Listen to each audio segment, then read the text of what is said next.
Okay, so I finished my build here for my sanding station, and then I had these fixtures for 45 and 90 that you could just basically bolt in place and use them as a guide. But then I thought, what about if you had some odd angle in between there? You didn't want to have to make a fixture for that every single time. So I decided to come up with this idea of building a sliding table, and it's nothing more than, let me get this out of here because I haven't even glued it in place yet. But, well, maybe I won't. It's a nice tight fit. Well, anyway, it's a runner cut to the same width as this slot, and then the table drops on, and I can slide it back and forth. Now the idea here is I'm going to build a fence with a pivot point right there and about a 3-inch radius, so that I can swing that fence any direction, from 180 basically to perpendicular either side of the belt, so I could use it in this direction or this direction. I've got my pin approximately lined up with the 1/4-inch bit that I have mounted in my router. I mean, it's not super critical that they be perfect. If it was, I could bring the router up and put this in the collet and know that it's exact, but I'm not that concerned that it's perfect. So I'm going to back this out a little, put it into my hole here, which is a 1/64 of an inch smaller, so it'll give me a little, I'll be able to thread it in basically. Now I've got to move my fence over about 3 inches. 7 1/4 is 2, and 7/8 is going to be 38 1/8. Right there. That should get me what I want. So I'm going to use I'm just going to use this as an eyeball in it to see that it's perpendicular to the fence. Rotate it until I get perpendicular, or I shouldn't say parallel to the fence there. So this will give me the opportunity to, I guess I've got an opportunity to adjust it up in both locations.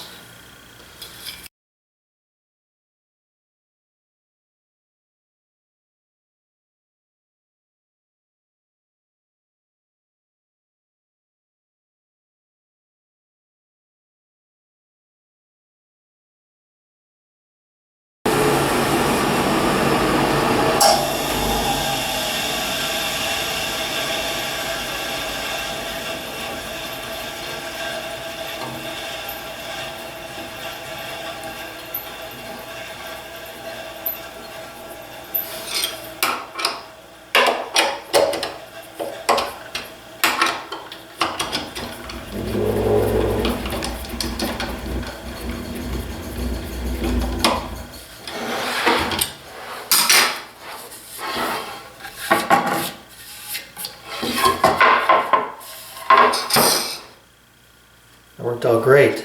This is an MDF, by the way. The one thing I want to do now without changing anything is, well, I shouldn't say, I'm going to take this bit out, put a, see if I can find a bigger bit, about a 3/4 bit, and run a slight groove on the bottom, a recess, for the bolt to ride in that's going to lock down the fence. So let me...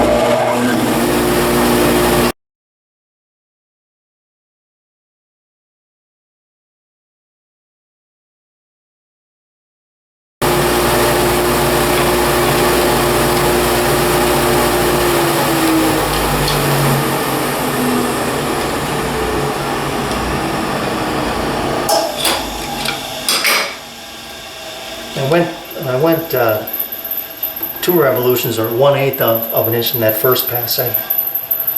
Got a little carried away there. Well, let's just see how it turned out.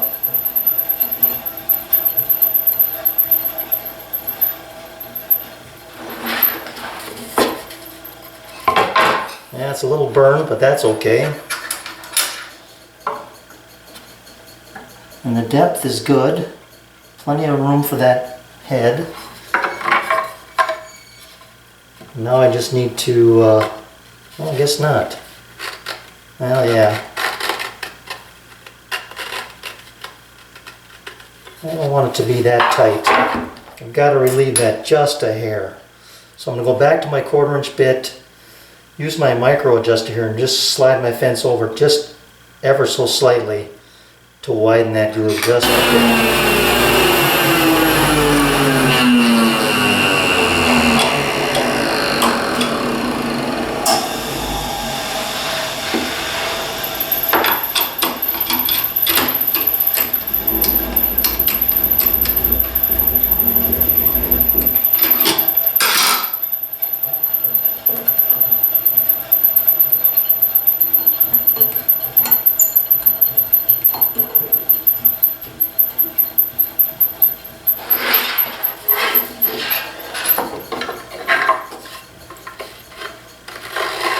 Much better.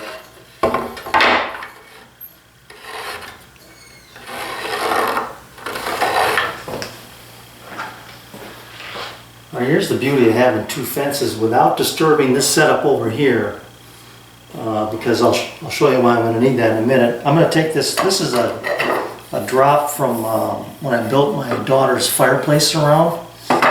So I jointed this edge this way, with this up against the joiner fence. Now I'm just going to rip it. Looks like it's going to be, let's go 1 3/4 inches. No particular reason for that, I guess, but we'll just rip it down.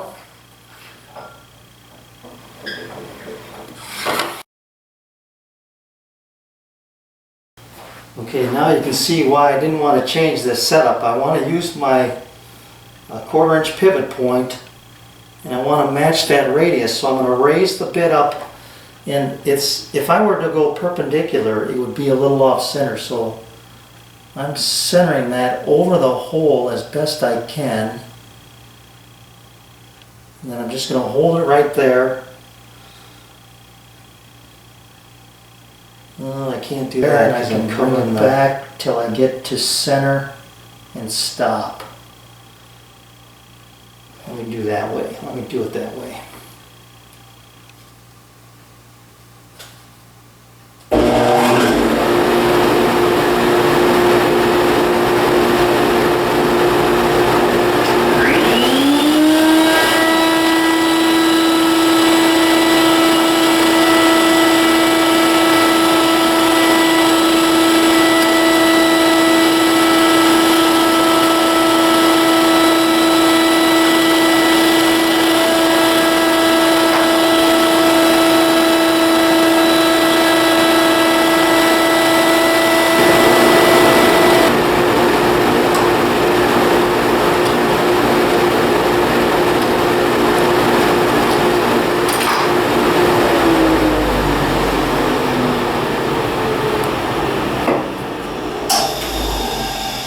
Okay, it's a little tiny arc. Now I know this is perfectly where it needs to be, this dimension, and I'll drill my 1/4 inch through hole right on that tangent point out here. I'll press it in till it's about 5/8 of an inch exposed.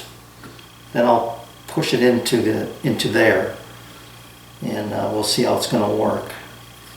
Alright, that went in very well. I've got it just a hair less than 3/4, probably about a 1/16.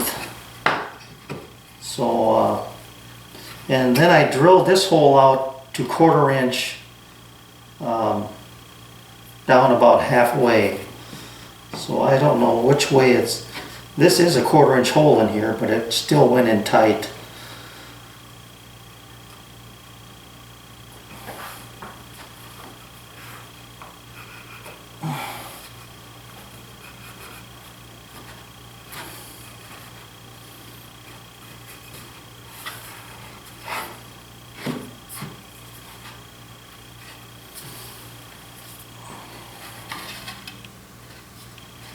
You're gonna have to give that a little love tap. Let's make sure this goes in there. Beautiful. Pivots. Again, beautiful. Not quite 180, but that one is. That's alright. We're never going to sand something at that severe an angle anyway. I'm just excited about this. It's going to be fantastic. So if I want to set it at 90, just come in here.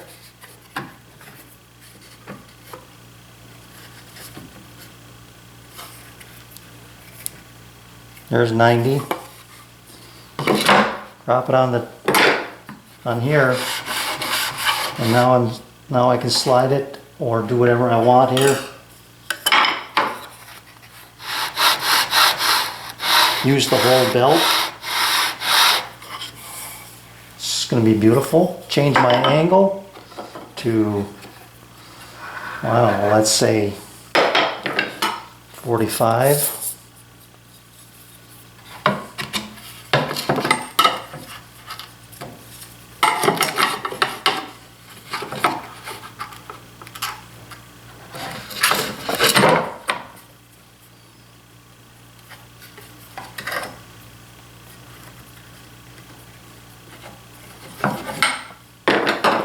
Just like that.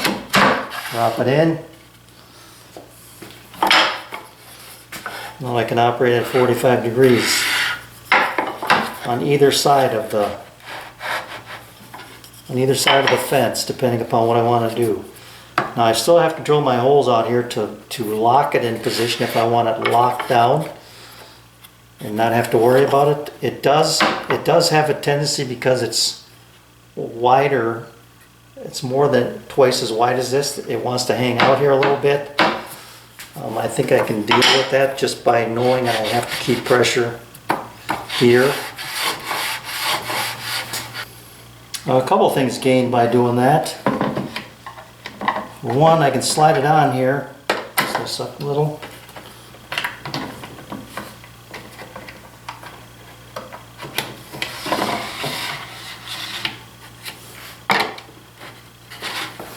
And let me lock this down. These now kind of act as a little security blanket from a tipping. If they're you just snug them up and then just loosen them enough. And that works great. And it doesn't, yeah, I got lucky there. It doesn't come out. The bolts don't come out, but now if I want to lock it in place,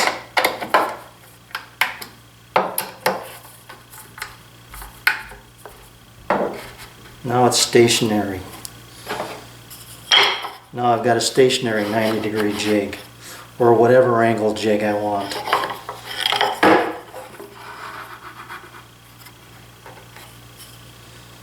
I have to back it up a little.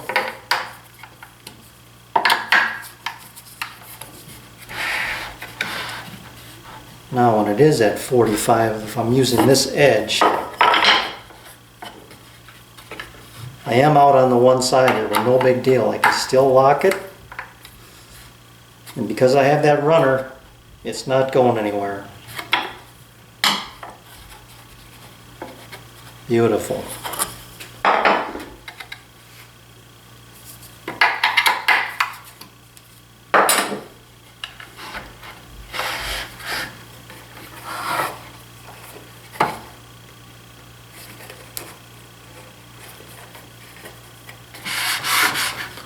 All right. Thank you for watching.